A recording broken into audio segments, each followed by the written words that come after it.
It's good to see me, isn't it? No need to respond. That was rhetorical.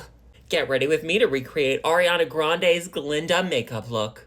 Hello, my strange little onions. A lot of people do not like the makeup they did for Ariana Grande for Wicked Part 1. I personally love it. It's so good. A crime not to prime, so be sure and start off your look with a primer.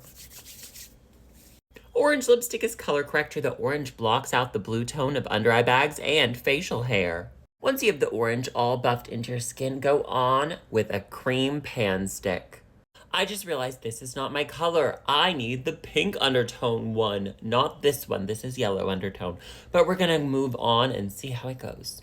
Don't you just hate when you buy a product and they send you the wrong one and you don't notice until you open it?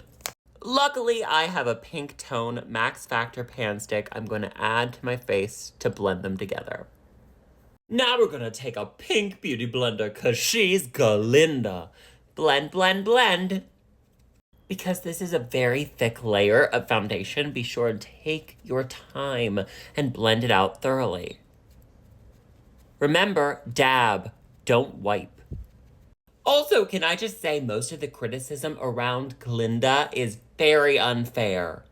Go on your eyelid with a white NYX jumbo stick. Everyone's saying, oh, Glinda embraced fascism. Glinda embraced fascism. I don't know if you all had noticed, but the wizard had been an authoritarian dictator for 50 plus years. No one in Oz, except for the animals, had anything negative to say about it. What do you think an 18-year-old college student whose sole power came from being popular was going to do in taking down this dictator from the outside? That's not how this works. We all know what happens when a pretty woman stands up to a man in a position of power. Everyone just believes the pretty young woman, right? No. When doing your eye makeup, always start on the non-dominant side. If you're right-handed, start on your left eye. If you're left-handed, start on your right eye. It makes them so much easier to match. Today, we are just doing a very slight wing in brown, just like that. With your excess product, cut your crease. This look is done primarily through underpainting and shadow. With your white NYX jumbo stick, just color the very insides of your waterline. And draw a little bit down into your nose. Take a nice warm petal pink eyeshadow and start stippling it on to the outer corner.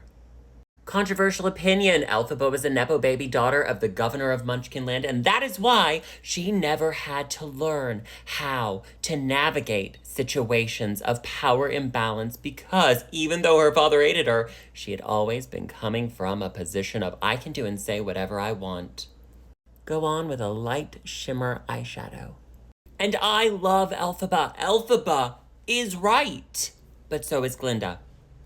I am really fascinated by how people are taking a movie that is a story about how not everyone is always good or always bad and turning it into this bitch is bad all the time and has no redeeming qualities ever. Take the blush you are going to use on your cheeks and run it all the way up into your eyebrow. The blush I'm using is Petal Pink by Milani. Now with a fluffy brush, take a little light brown contour and run it on your crease. Nose contour. Now, a lot of people hate the way Ariana Grande does her nose contour, but let me tell you, it's very good because this woman does not have a scooped nose, but she creates the illusion of a scooped nose, which is what I do because I also have a nose that goes down. Her nose goes down. You wouldn't guess it. So yes, she does have a very visible line right there. But it creates the illusion of a scoop that if she buffed it out would not be there anymore. So we are going to draw a little line and buff it out as minimally as possible. In Defying Gravity, when Elphaba sings, think of what we can do. Together, unlimited. Together we are unlimited. That is absolutely true. But only if Elphaba had apologized to the wizard and worked to take him down from the inside as she gained popularity and respect throughout Oz. If Glinda had left with Elphaba, she would have been an 18-year-old girl with no actual magical abilities and would no longer be popular. The only ability she had to change things was through her popularity. But they would have said, she is wicked and evil and you should kill her just like you should kill the green one. And that is because Elphaba is a Nepo baby who never learned how to control her anger. Cheek contour, smile, start at your dimple, and then work sharply up. A lot of the criticism in the discourse surrounding Glinda really does stem from the fact that you all have a lot of internalized misogyny and like to criticize people who are unflinchingly feminine. Don't get me wrong, there is absolutely a lot of stuff to criticize Glinda for.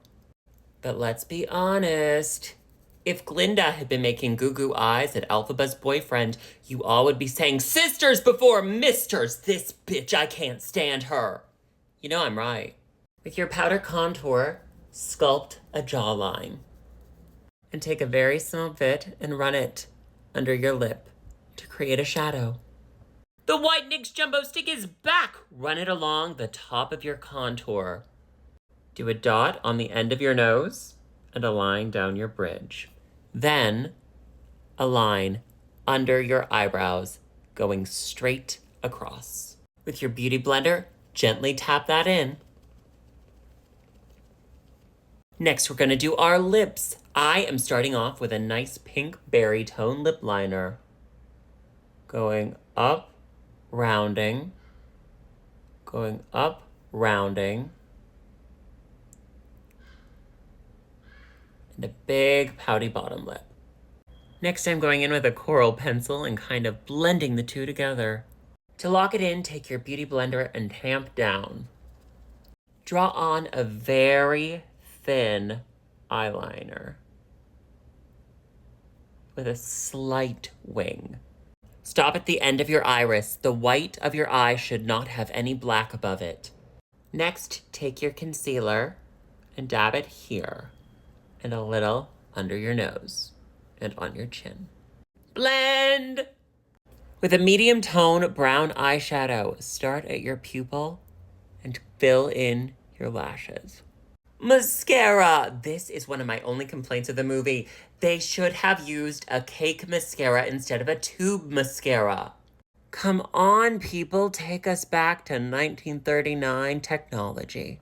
Once you put on your mascara, brush it out with a clean spoolie. Take a champagne highlighter and run it up your cheekbones. And take a white highlighter and dab it at the corner of your eyes and on the tip of your nose.